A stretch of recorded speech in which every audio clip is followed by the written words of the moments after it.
Malaking bagay na marunong tayong mag-invest dahil sa inflation pa lang makikita natin dito na kailangan talaga yung pera natin nag-grow. So ang inflation, ito yung pagtaas ng bilihin. Ang sample natin dito, 4% per year ang inflation. And kung ginamit natin yung rule of 72, yung concept ng 72 divide by 4% na inflation, every 18 years, nagiging kalahati na lang yung value ng pera natin dahil sa inflation. Konti na lang yung nabibili natin.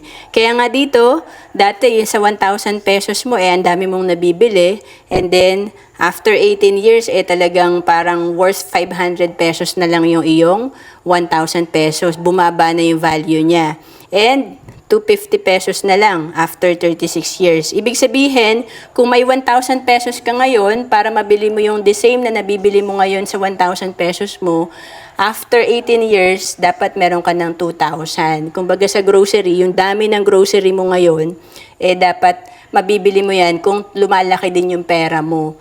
Kaya, importante, alam natin ng inflation, pagtaas ng bilihin, at yung pera natin tumataas din yung value. Hindi lang ito nakalagay sa bangko. Dapat marunong tayo mag-invest.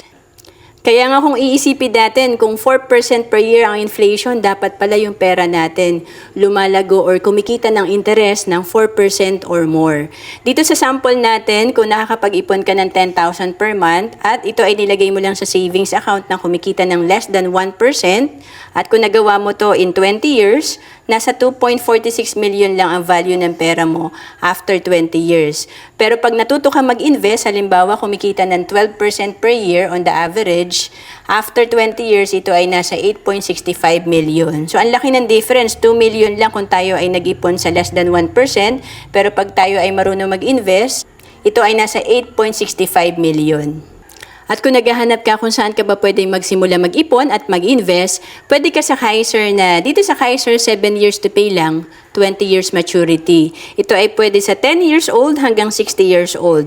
At magbigay tayo ng halimbawa kung ikaw ay nasa 41 to 50 years old, ang minimum plan para sa iyo ay Plan K60 na nasa around 3,529 per month or 36,000 per year.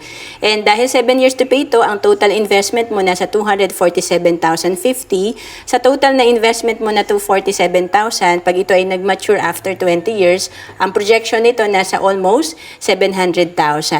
Ang Kaiser after 20 years ay good as cash na, pwede na natin kunin. At kapag hindi pa natin kinuha ang fund natin sa Kaiser after 20 years or kapag ito ay nag-mature na, patuloy pa rin mag-grow ang investment natin at may healthcare benefit pa rin tayo.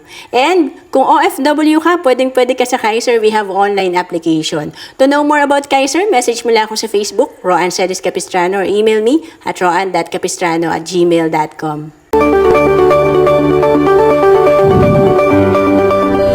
Hindi natin hawak ang oras at panahon, lalo na't breadwinner ka.